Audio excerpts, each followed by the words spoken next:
Hello everyone, welcome to my channel. So today we are going to do blind 75 question insert interval. So let us first read this question, then about the constraint, then finally intuition about the same encoding part and further the time complexity and the space complexity. So let us go ahead. So here, 1 minute. Let this open. Okay, yeah. So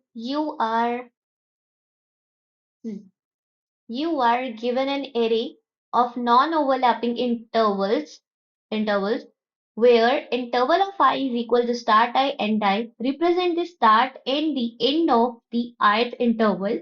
Our intervals is sorted in ascending order by start of I. You are also given an new interval, start and end, that represent the start and the end of the another interval. So here in this question, insert new interval into intervals such that intervals are still sorted in ascending order by start I and the interval still does not have any overlapping interval, merge overlapping intervals if necessary, return intervals after the insertion. So basically, we are given with the input which is already, what do we say, already sorted, and there is one new interval which we are required to insert. So that is the scenario which is here.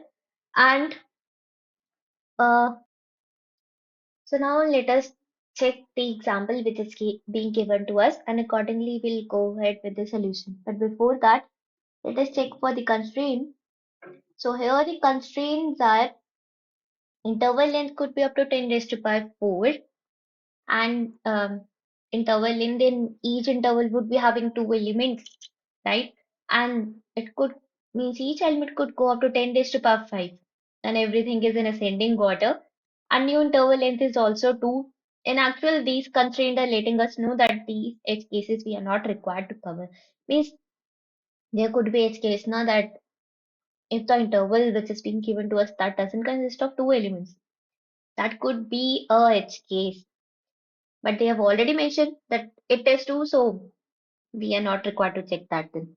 And then start end, these are also from 0 to 10 raised to power 5 in this range only. So that's the thing here. Now let us go ahead with the example which is being given to us.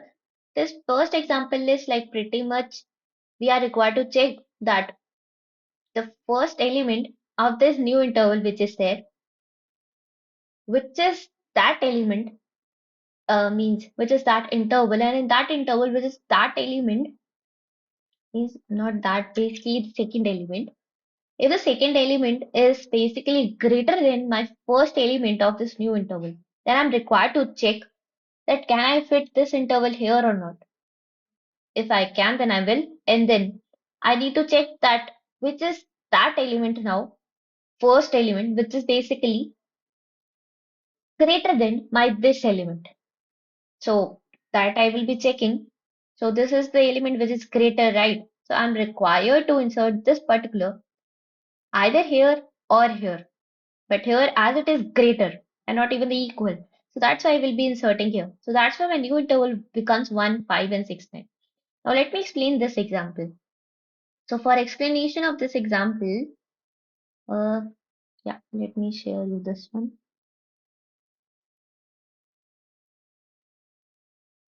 Okay. So our intervals are like this: 1, 2, 3, 5, 6, 7, 8, 9, 12, 16, and we are required to insert this one, right? So our result would be something like 1 and 2 would be inserted as it is, because this 4 which is there, it is basically greater than both of them. Then we check for this 3, right, and 5. Now this 5 is basically greater than our first element of new interval, right? So that's why we can insert this 4 in between this. So that's why now we just inserted. But now we are required to check for the second element, that which is that element, which is less than or equal to, or better you can say not less than but greater than or equal to this element. And that should be any of the first element after this interval. So here we checked This is less than, not the greater one or equal to. Then we check for this. This is greater than equal to 8, right? So that's why we are required to insert this 8 into this interval. And that's why a new interval will become 3 and 10. 3, 10. And 12, 16 would be as it is inserted. So this is what we are required to do. Means basically as per above observation, we are required to check below things. Interval whose second element is greater than or equal to the first element of to-be inserting element. Means we are required to check for this 4, means whatever new we are required to insert. For this, we will be checking that whatever intervals are being there in our input, out of them, which is that second element, which is greater than this particular. Means first, that second element, which is greater than this, so that we can insert in between the same, or if it is equal, then that is as it is already inserted, right? And then we are required to check for this particular means second element of the new interval. Now what we will checking is in the input intervals which is being given to us, which is the first element which is less than or equal to the second element to be inserted in the to be inserted. Means out of this, which is the uh, what we say, which is the element which is less than or equal to this particular which we are required to insert.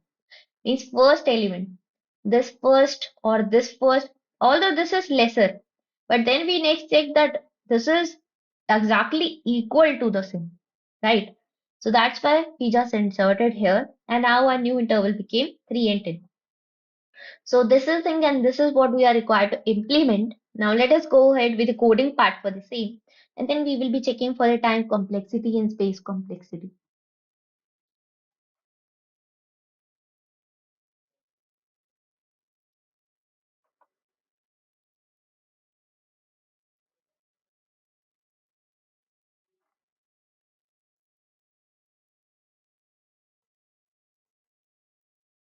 Okay.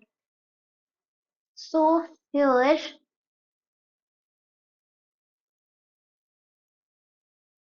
in which we are required to insert, right? So int I equals to 0, n equals to interval dot size, means whatever input is given to us, for that size we will be checking. Now next, while I less than n, an interval of I1 is less than new interval of 0. Means we are basically checking that to be inserted elements, first element which is there, which is the means until we get to that point where a second element is basically greater than at this element. So that's why we are just inserting all the elements which are there who are less than. Here you can see that I have put less than sign. Less than my first element.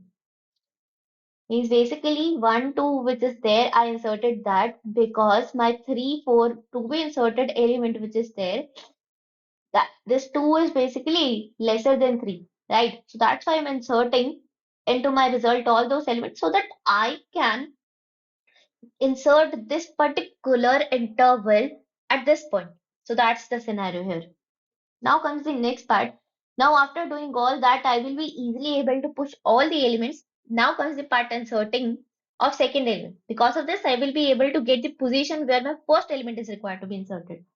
Now I have taken auxiliary vector mi where I have just inserted my new interval, means basically just a temporary sort of. Now here, this is for the second element. Now here, until my I is less than n and intervals of I of 0 means whatever first element which is there of any interval, right? I am checking that and checking that until it is less than or equal to my second element which is required to be inserted, means this element which is required to be inserted. Until this case satisfied, till then what I will be doing is I will be just checking that this which I am required to insert out of them which is minimum mi of 0 or interval I of 0. And for the second part of that interval only, which one is maximum, this one or this one. So that's the thing which I'm moving ahead. This basically represent the next interval which is there. Is this one or this one? And this is the second element of that interval because we are comparing out of them. So that's the thing here. And then when this while loop just exits, then we will be inserting that mi into the same. And then at the end, we are required to insert all the other intervals which are being left there. Because even after insertion of this, there would be some elements here which are required to be inserted. We can't eradicate that, right? So that's why we are inserting here, and at the end, we are returning the result. So this was all for this particular question. Now comes the part, the time complexity and space complexity. So the time complexity for the same is order of n. As you can see, this is also n, this is also n, this is also n. But at max, we can go up to n. And space complexity is here because it was required to be taken because of the return type of the function. And then we took this auxiliary space, and this auxiliary space has just two elements, right? So because of that, you can see space complexity is basically order of two, which is directly order of one only. So that's why here, this is a time complexity and space complexity for this particular question. I know this is somehow confusing, but if you visualize it well, then surely you will be able to get that how we are exactly required to do this question. So before coding this, just draw the visualization part that at what interval it is required to be inserted on a pen or paper on any whiteboard or even on the screen the way I explain here. So it will be pretty much easy to do this question because in reality, this is just implementation question, nothing more than that. So yeah, this was all for this particular question. If you have any doubt at any particular portion, just comment it. What we say that in every video as this. Um, Timestamp. Just comment at timestamp. I'll explain in the comment only. So yeah, this was all for this particular question. If you like the explanation, please do like and subscribe to my channel and do share among your friends. So this was all. Thank you. Oh,